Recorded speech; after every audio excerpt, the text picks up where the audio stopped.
আজকে এফেসীয় পুস্তক 2 অধ্যায় 19 পদ এবং প্রথম তিমোথেও তার 3 অধ্যায় 15 পদ আমরা দেখব।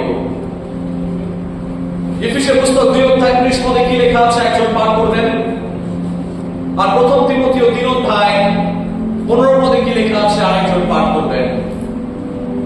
তারপর আমরা দেখব এফেসীয় পুস্তক 2 অধ্যায় 19 পদ পেয়েছেন, আপনি পাঠ করবেন। পড়ছি এফেসীয় অধ্যায় 2 অধ্যায় 19 পদ।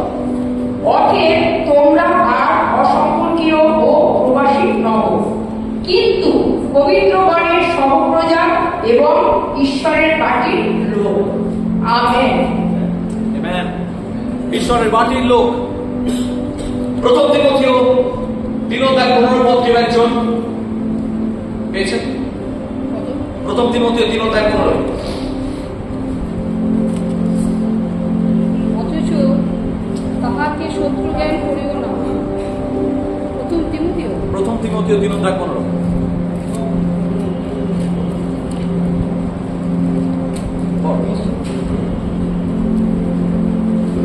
কিন্তু যদি আমার বিলম্ব হয়, তবে যেন তুমি জানিতে পারো যে ঈশ্বরের গৃহের মধ্যে কেমন আচার ব্যবহার করিতে হয়, সেই গৃহ তো জীবন্ত ঈশ্বরের মণ্ডলী, সত্যের স্তম্ভ ও দৃঢ় ভিত্তি।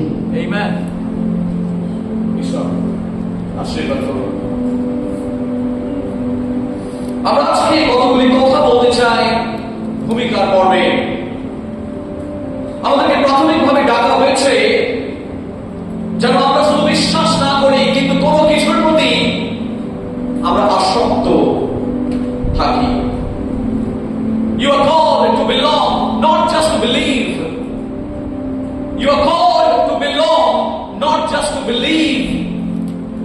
আমরা শুধুমাত্র যে বিশ্বাস করবো তা নয়, কিন্তু বিশ্বাসের সাথে সাথে কোন যে স্থানে ঈশ্বর আমাদেরকে রেখেছেন সেই স্থানের প্রতি বিশ্বস্ত থাকবো। শুধু বিশ্বাস করাই যথেষ্ট নয়, বিশ্বস্ত থাকাও প্রয়োজন। যখন ঈশ্বর এবং বাগানের মধ্যে আদম এবং হওয়াকে তিনি সৃষ্টি করেছিলেন, তিনি বলেছিলেন মানুষের একাকী থাকা ভালো নয়। মানুষের একাকী থাকা বলতে তিনি অন্য একটা দিক উন্মোচন করছেন। অধিকাংশ সময় আমরা সেটাকে বিবাহের পদ বলেই মনে করে থাকি। যখন বিয়ে হয়, যখন ওয়েডিং হয়, তখন সেই সময় এই পদটা অধিকাংশ সময় ব্যবহার করা হয়। সেটা ঠিকই আছে, কিন্তু এটার গভীরতম স্তরে যেটা বলছে মানুষ কখনো একা থাকবে না। সক্রেটিস, বিখ্যাত গ্রিক দার্শনিক, তিনি বলেছিলেন মানুষ হচ্ছে সামাজিক জীব। অর্থাৎ আমরা হচ্ছি সামাজিক, অর্থাৎ সমাজকে নিয়েই আমাদের চলতে হয়। আমরা কখনো একাকী থাকতে পারি না। Man and women are social being. We are social being. We cannot live in isolation. আমরা নিঃসঙ্গ জীবনযাপন করতে পারি না। সেই কারণে যখন মানুষকে বন্দী করা হয়, পরিবার ছেড়ে, সমাজ ছেড়ে যখন একাকী কাউকে দ্বীপান্তরে পাঠানো হয়, তখন তাকে সেটা সাজাই দেওয়া হয়। তার মানে মানুষ কখনো একা একা থাকতে পারে না। তাই বিশ্বাস করাই যথেষ্ট নয়, কিন্তু একে অপরের সাথে বিশ্বস্ত থাকাও গুরুত্বপূর্ণ। সেই কারণে ঈশ্বর যখন আমাদেরকে সৃষ্টি করেছিলেন, God created us for a community. তিনি আমাদেরকে একটা সমাজের নিমিত্ত তৈরি করেছিলেন। একটা সমাজ, একটা কমিউনিটি, একটা সম্প্রদায়, তার মধ্যে আমাদেরকে তিনি রেখেছেন যাতে আমরা বিশ্বাসে গড়ে উঠতে পারি। সুতরাং আপনি একাকী রয়েছেন, আপনি ভাবছেন আমি আমার ঈশ্বরের সঙ্গে সম্পর্ক হলেই যথেষ্ট, ঈশ্বরের বাক্য বলছে সেটাই যথেষ্ট নয়। অর্থাৎ ঈশ্বর created us for a community. তিনি একটা সমাজের নিমিত্ত, একটা সমাজের মাঝে থাকার জন্য তিনি আমাদেরকে নির্মাণ করেছেন। সেই কারণে আদমকে তিনি একাই সৃষ্টি করতে পারতেন, তার সাথে আর একজনকে তিনি দিলেন। কারণ তিনি জানেন মানুষের পক্ষে একা থাকা সম্ভব নয়। ঈশ্বরের মাঝেও নিজেদের ঈশ্বরের সেই তৃতীয় ঈশ্বরের মাঝে একটা কমিউনিটি রয়েছে। সেই কমিউনিটির কথা তিনি বলছেন। সেই কমিউনিটির মধ্যে, সেই সম্প্রদায়ের মধ্যে, সেই সমাজের মধ্যে we are fashioned to have fellowship। আমাদেরকে এমন ভাবে ডিজাইন করা হয়েছে, এমন ভাবে আমাদেরকে নির্মাণ করা হয়েছে যাতে আমরা তার উপাসনা শুরু করবো তাই নয়, কিন্তু সহভাগিতা করব। সহভাগিতার ক্ষেত্রে যে গ্রিক শব্দ ব্যবহার করা হয়েছে সেটা হচ্ছে কয়নোনিয়া। কয়নোনিয়া শব্দের মানে হচ্ছে অন্তরীণ, অন্তরের সঙ্গে অন্তরের মিলন। কিন্তু একবিংশ শতাব্দীর যুগে আমরা যখনই এক জায়গায় হই, আমরা সহভাগিতা করি না, আমরা সমালোচনা করি। ঈশ্বরের বাক্য বলছে সহভাগিতা করো, সমালোচনা নয়। সমালোচনা is very much aligned to the word of God। ঈশ্বরের বাক্য বিরোধী। ঈশ্বরের বাক্য বলছে জীবন মৃত্যুর ক্ষমতা আমাদের জীবের মধ্যে দেওয়া হয়েছে। সেই জীবটাকে আমরা কিভাবে ব্যবহার করব? আমরা কাউকে ভেঙেও ফেলতে পারি, কাউকে গড়েও তুলতে পারি। ঈশ্বরের বাক্য বলছে সেই জীবন মৃত্যুর ক্ষমতা আমাদের জিহ্বার মধ্যে দেওয়া রয়েছে। হিতোপদেশটা 18 অধ্যায় 21 পদ, 12 অধ্যায় 36 পদ রয়েছে মৃত্যুর অতিরিক্ত সুসমাচারে। সেখানে বলছে যত বেশি কথা তত বিচার। তাই যখন কথা বলবেন সেটা যেন অন্যকে গেঁথে তোলার জন্য হয়। বলুন আমেন।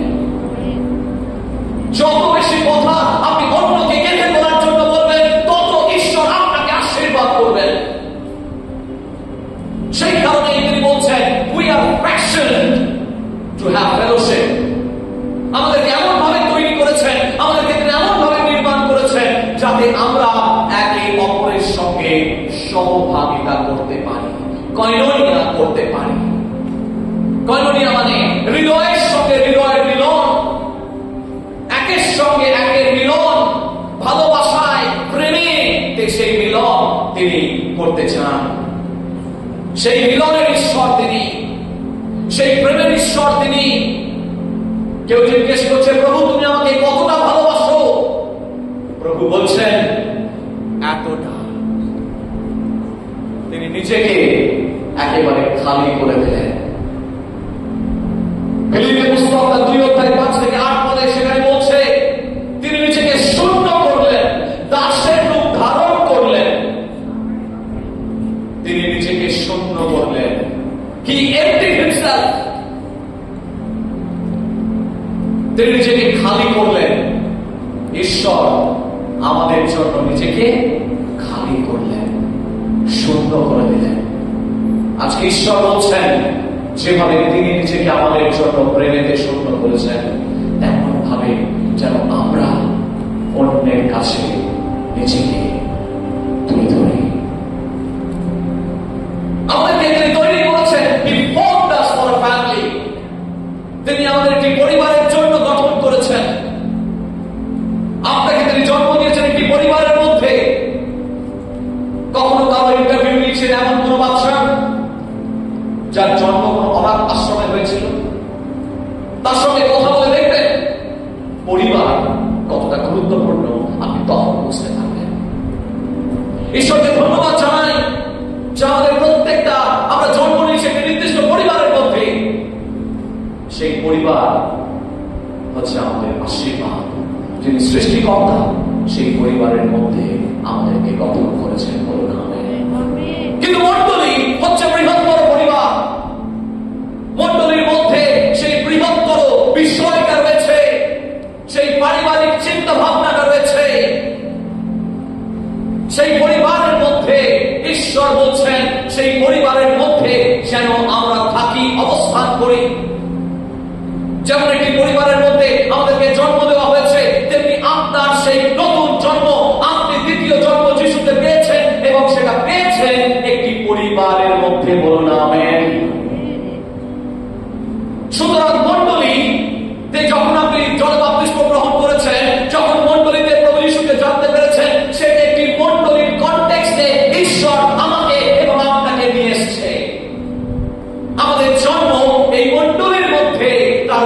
হচ্ছে সেই মণ্ডলী পরিবারের মধ্যে আমাদেরকে তিনি জন্ম দিলেন, বলুন আমেন। সুতরাং যখন আমাদের মণ্ডলীর মধ্যে আমাদের জন্ম হয়েছে, অনাথ শিশুর মতো হেতায় হোতায় করে বেড়াবো না। আমরা অনেক সময় মণ্ডলীকে আমাদের পরিবার ভাবতে পারি না, সেই কারণে হেতায় হোতায় ঠিকানাহীন ভাবে ঘুরে বেড়াই। ঈশ্বরের কাছে আসলে আপনি ঠিকানা লাভ করেন, ঠিকানা হারিয়ে ফেলেন না, বলুন আমেন। আপনি এতদিন বিভিন্ন জায়গায় ইতস্তত ভ্রমণ করছিলেন, ঈশ্বর একটা পরিবারের মধ্যে জন্ম দিয়ে আপনাকে ঠিকানা দিলেন। আপনাকে হেতায় হোতায় এখানে ওখানে ঘুরে বেড়ানোর প্রয়োজন নেই। ঈশ্বর যেমন একটি পারিবারিক ভাবে তিনি আপনাকে জন্ম দিয়েছেন, তেমনি মণ্ডলীর মধ্যেও তিনি আপনাকে জন্ম দিয়েছেন। সেই মণ্ডলীর মধ্যে, সেই পরিবারের মধ্যে আপনাকে বেড়ে উঠতে হবে, বলুন আমেন। পরিবার ছাড়া হলে সন্তান মানুষ হয় না। আপনি দেখবেন, রিসার্চ করবেন, দেখবেন অধিকাংশ ছেলে মেয়ে বাবা মার কাছ থেকে যদি বেশি দূরে দিন থাকে, সে ছেলে মেয়ে খুব অসুবিধার মধ্যে হয়, খুব সমস্যার মধ্যে পড়ে। অধিকাংশ ক্ষেত্রে রিসার্চ বলছে যে তারা মানুষ হয় না। পরিবার থেকে দূরে থাকলে বিশ্বাসে জীবনেও তারা বিশ্বাসে গড়ে ওঠে না। যে পরিবার, সেই পরিবার সেই সন্তানের দায়িত্ব নেয়, অন্য পরিবার সেই সন্তানের দায়িত্ব নেয় না। কষ্ট হলেও সেই পরিবারে সেই সন্তানের দায়িত্ব নেবে, অন্য কোন পরিবার কিন্তু সেই সন্তানের দায়িত্ব নেবে না। এটা ধ্রুব বাস্তব কথা। আর সেই কারণে সেই পরিবারের মধ্যে থাকলেই তবে এটা স্টেডি গ্রোথ হয়, নচেত নয়। দু একদিন আপনাকে এসব বাবা বলবে, কিন্তু তৃতীয় দিন বলবে ভাই তুমি আপনার পরিবারে ফিরে যাও, এই দায়িত্ব তো আমি নিতে পারবো না। ঈশ্বরের বাক্য বলছে তিনি আমাদেরকে একটা পরিবারের মধ্যে জন্ম দিয়েছেন। ঈশ্বর তিনি সেই পরিবারের মধ্যে থাকতে বলছেন। We are formed for a family. কারণ আমাদেরকে we are joined together, put together, build together, got up together. ঈশ্বরের বাক্য বলছে আমাদেরকে তিনি একসাথে যুক্ত করেছেন, একসাথে গেঁথে তুলেছেন, একসাথে ধরে রেখেছেন, এবং যখন শেষের দিনে আমরা মেঘে মিলিত হব, তখনও একসাথে মিলিত হব, বলি আমেন। সেই দ্বিতীয় আগমনের সময় তিনি একসাথে মণ্ডলীকে তুলবেন।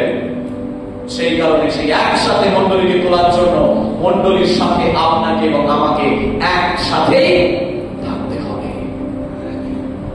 সমবেত ভাবে তারা প্রার্থনা করছিল, উপরের কুঠরিতে তারা সমবেত ভাবে প্রার্থনা করছিল, একসাথে তারা ছিল, একই জায়গায় রুটি ভাঙছিল, একই ভাবে তারা ঈশ্বরের উদ্দেশ্যে সহভাগিতা করছিল। হার্ট টু হার্ট রিলেশন, সেই হার্ট টু হার্ট রিলেশনের মধ্যে ঈশ্বর আমাদেরকে আনতে চাইছেন। Faith is personal but not private. Faith is personal but not private. ব্যক্তিগতভাবে আপনি যিশুকে জেনেছেন সেটা ঠিক, কিন্তু বিশ্বাস শুধু আপনার প্রাইভেট প্রপার্টি নয়, সকলের সাথে সকলে আমরা বিশ্বাসে করে উঠবো, বলি আমেন। বিশ্বাস আপনার ব্যক্তিগত, কিন্তু বিশ্বাস একেবারে আমার ছাড়া আর কারণ নয়, প্রাইভেট নয়, সেটা সকলের সাথে ভাগ করে নিতে হয়। তবেই খ্রিস্টীয় জীবনে বাইবেল তার প্রমাণ। সেটা প্রভু যিশুর সাথে যখন সহভাগিতা করছিল, তখন সকলের সাথে সহভাগিতা করছিল। আজকে ঈশ্বর বলছেন যেন আমরা সেই দেহের সঙ্গে যুক্ত হই। পৌল বলছেন you belong to the body, we all are to the body of Christ, we all are sent to the body of Christ। অর্থাৎ একটা দেহের সঙ্গে মণ্ডলীকে তুলনা করা হয়েছে। সেখানে বলছে যে তোমরা সেই দেহের অঙ্গ এবং সকলে সেই দেহের সমান অংশ। প্রত্যেকটা অর্গান,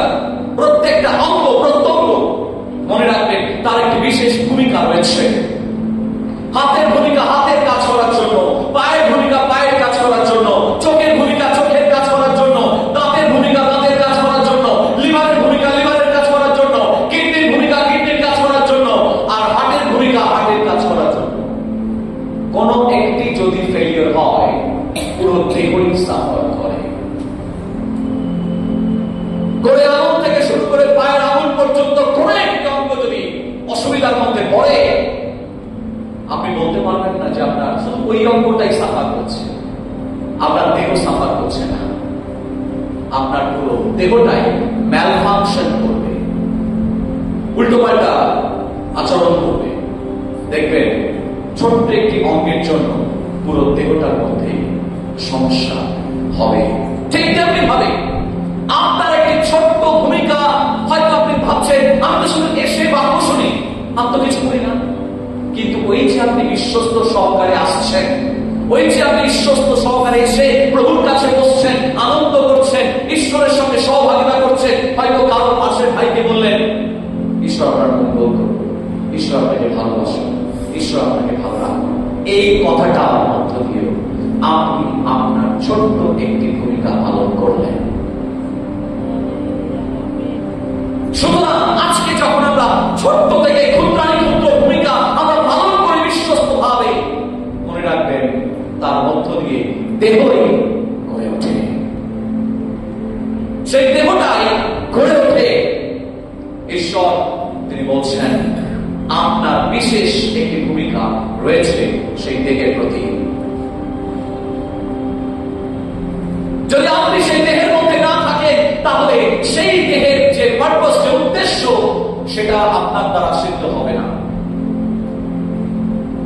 ঈশ্বর তার দেহকে তিনি পরিচালনা করবেন এবং করেন, কিন্তু সেই দেহের যে উদ্দেশ্য, মূল লক্ষ্য রয়েছে, সেই লক্ষ্যের মধ্যে আপনি তখনই থাকতে পারবেন যখন আপনি সেই দেহের মধ্যে আপনি অবস্থান করবেন। বলুন না, দেহ থেকে যদি আপনি নিজে বাদ হয়ে যান, তাহলে কিন্তু আপনার মধ্য দিয়ে সেই কাজটা তিনি করতে পারবেন না।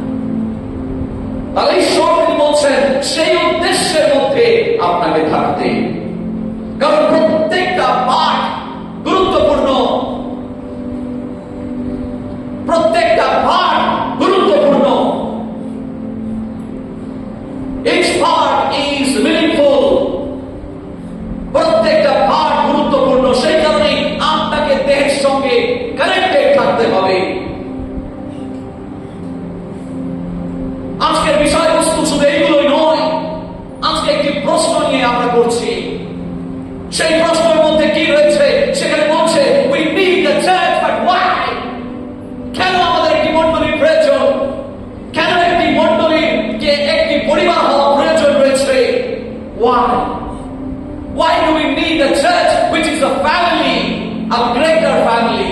একটা বৃহত্তর পরিবার আমাদের জীবনে কেন প্রয়োজন রয়েছে? কেন? তার পাঁচটি অন্তর্দৃষ্টি আমাদের প্রয়োজন রয়েছে প্রিয় ভাই বোন। We will look into the 5 insights. পাঁচটা সেই অন্তর্দৃষ্টির দিকে তাকাবো। তার প্রথম বিষয় হচ্ছে a church family can only identify you as a genuine believer. আপনি যদি একজন বিশ্বাসী হন, আপনাকে কে চেনে বিশ্বাসী হিসেবে? কে চিনবে আপনি বিশ্বাসী? কে বলবে আপনি বিশ্বাসী? আপনার মণ্ডলী। প্রথমে আপনার মণ্ডলী আপনাকে চিহ্নিত করবে যে এই ব্যক্তি একজন খ্রিস্টে। আপনি যখন সেই মণ্ডলীর সঙ্গে যুক্ত থাকবেন, সেই মণ্ডলী আপনাকে বিশ্বাস রূপে চিহ্নিত করবে। সেই মণ্ডলী আপনাকে প্রথমে স্বীকৃতি দেবে বিশ্বাসী হিসেবে। বৃহত্তর সমাজ আপনাকে চেনে না, বৃহত্তর সমাজ আপনাকে জানে না। আপনার পরিচিতি কোথায় তৈরি হয়? মণ্ডলীর মধ্যে। আমরা যখন ঈশ্বরকে জানতে পেরেছিলাম, তখন একটি মণ্ডলীর মধ্যে আমাদের পরিচয় তৈরি হয়েছিল। তাই মণ্ডলী আপনাকে প্রথম চিহ্নিত করবে এবং স্বীকৃতি দান করবে যে আপনি মণ্ডলীর অন্তর্ভুক্ত, আপনি খ্রিস্টের সমাজে এসেছেন, আপনি বিশ্বাসী। সুতরাং মণ্ডলী সেই পরিচয়করণ প্রথমে করিয়ে দেয়। সেই কারণে মণ্ডলী একটি পরিবার, সেই পরিবারের মধ্য দিয়েই আমাদের পরিচিত হতে হয়। যখন শিষ্যরা, প্রথম বিশ্বাসীরা যখন প্রথম শতাব্দীর মণ্ডলীতে ছিল, তারা প্রত্যেকে নির্দিষ্ট একটি বিশ্বাসী সমাজের সঙ্গে যুক্ত ছিল, মণ্ডলীর সঙ্গে তারা ওতপ্রোতভাবে যুক্ত ছিল। সেই সময়কার যারা শিষ্য ছিলেন, শিষ্যা ছিলেন, সেই সময়কার যারা প্রেরিতগণ ছিলেন, তাদের সংস্পর্শে তারা থাকত। সেই কারণে তারা একটা জায়গায় বিশ্বস্ত ভাবে থাকত এবং তাদেরকে ঈশ্বর আশীর্বাদ করলেন, তাদের মধ্য দিয়ে তাদেরকে বড় করলেন। দু নম্বর, একটি মণ্ডলী, a church family moves you out of the self-centered isolation. অর্থাৎ একটি মণ্ডলী, যা পরিবার, সেই পরিবার আপনাকে আত্মকেন্দ্রিক অবস্থা থেকে বের করে নিয়ে আসে। যখন আমরা প্রথম বিশ্বাসী হই, আমরা শুধু যিশুকে নিয়েই থাকি, কিন্তু তার সাথে সাথে যেমন ভাবে প্রভু যিশু বলেছেন, তোমরা সমস্ত মন প্রাণ অন্তঃকরণ দিয়ে যিশুকে ভালোবাসবে এবং তোমার প্রতিবেশীকে নিজের মতো প্রেম করবে। আজকে ঈশ্বর বলছেন, যখন আমরা মণ্ডলীতে আসি, শুধু নিজের কথা ভাবি না। আমি হয়তো যখন বাড়িতে আছি, তখন হয়তো আমি স্বার্থপর হয়ে আছি। When you can be selfish at home, not at the church.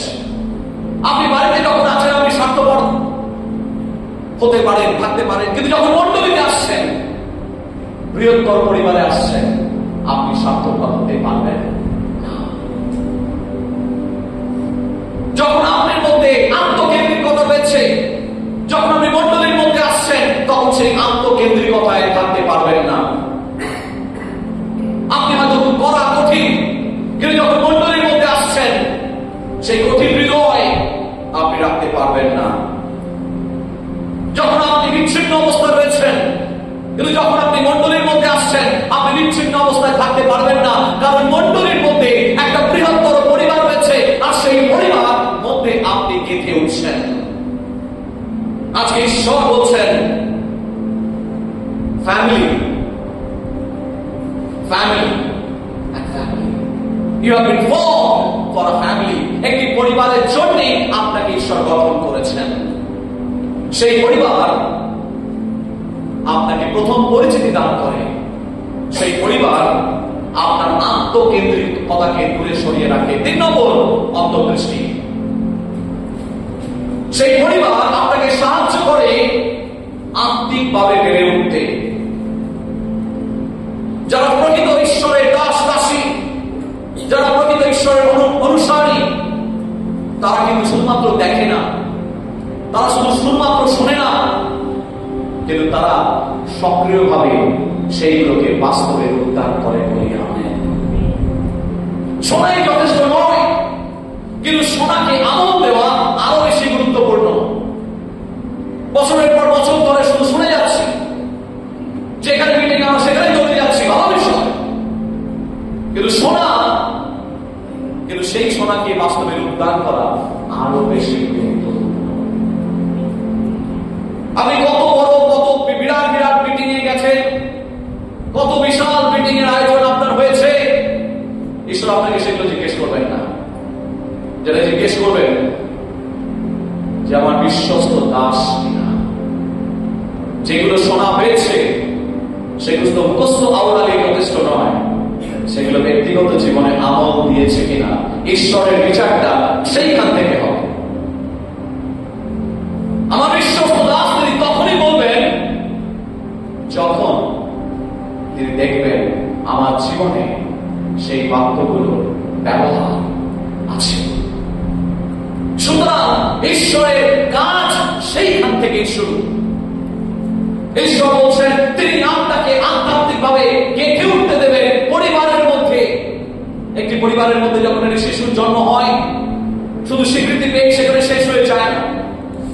সেখানে শুধুমাত্র কি বলে, তাকে একাকিত্ব দূর করে না, কিন্তু তাকে শেখানো হয় কিভাবে সে কাজ করবে। পিতা বা মাতা, মা বাবা তাকে শিক্ষা দেয়, ভাই বোন তাকে শিক্ষা দেয় কিভাবে তার দায়িত্বগুলো সে পালন কনটেক্সটে থাকলে যথাযথভাবে একটি শিশু বেড়ে উঠতে পারে, তার দায়িত্ববোধ তৈরি হয়। আর সেটা হয় পারিবারিক কনটেক্সটের মধ্যে থাকলে পরিবারের মেম্বারদের প্রতি, পরিবারের সদস্যদের প্রতি তাদের একটা দায়বদ্ধতা তৈরি হয়, আর তখনই তারা দায়িত্বশীল হয়ে ওঠে, বলি আমেন। তাই যখন আপনি সেই মণ্ডলীর পারিবারিক মণ্ডলীর মধ্যে থাকবেন, তখন দেখবেন সেখান থেকে ঈশ্বর আপনাকে দায়িত্বশীল করে তুলছেন।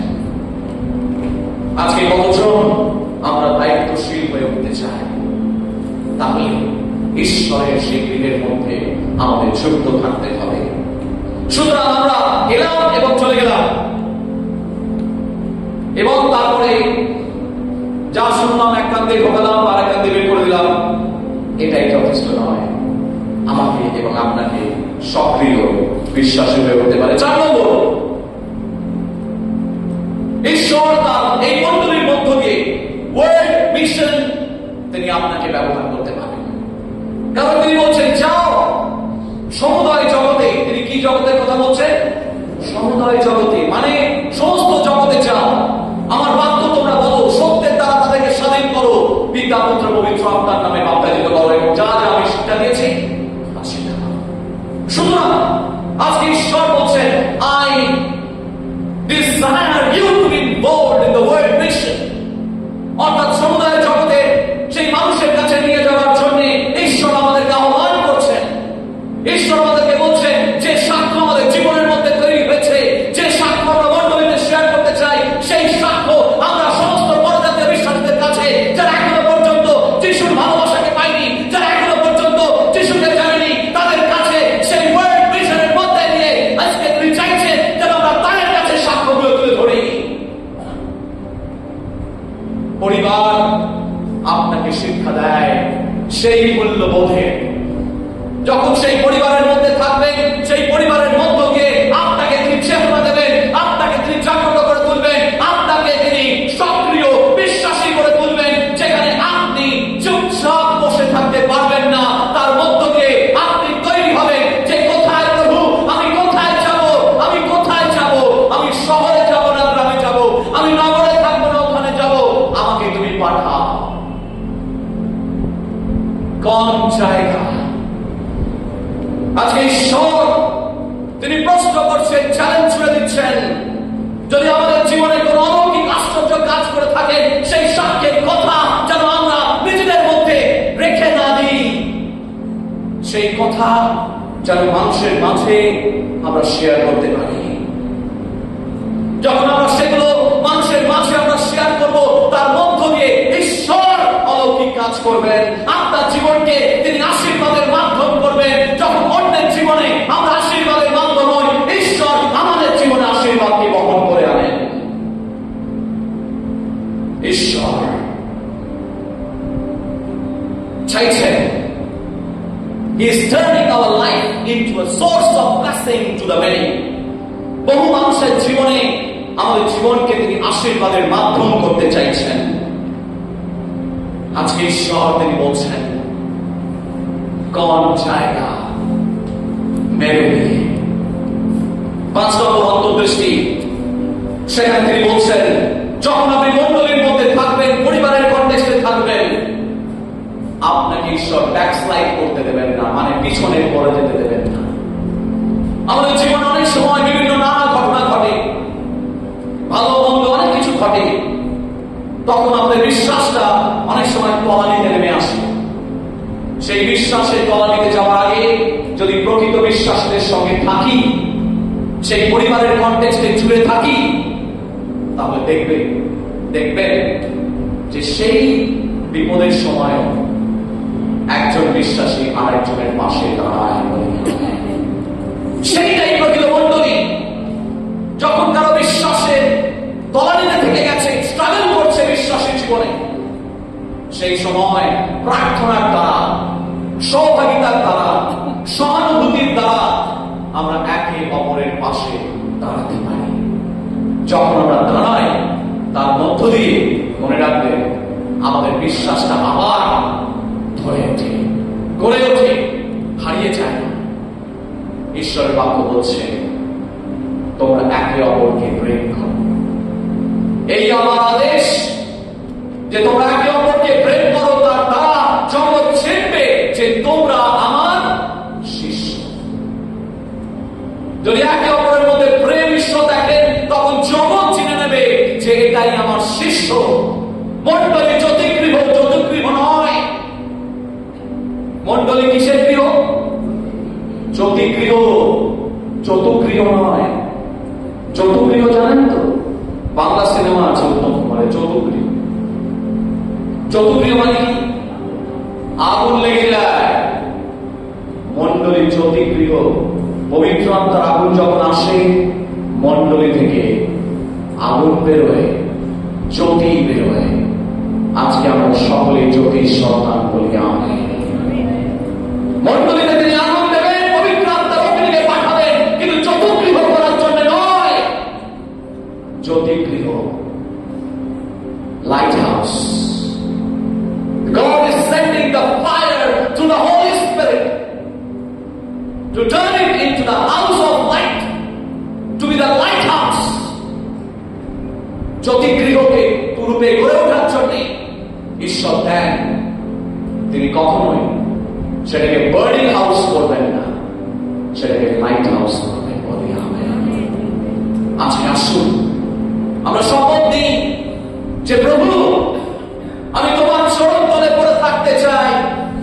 আজকে প্রভুর কাছে বলুন, প্রভু আমি সেই মণ্ডলীর মধ্যে থাকতে চাই যেখানে আমার পরিচিতি তৈরি হবে, যেখানে আমাকে চিহ্নিত করা হবে যে আমি একজন বিশ্বাসী, যেখানে প্রথম পরিচয় আমরা পাবো যে প্রভু আমি বিশ্বাসী।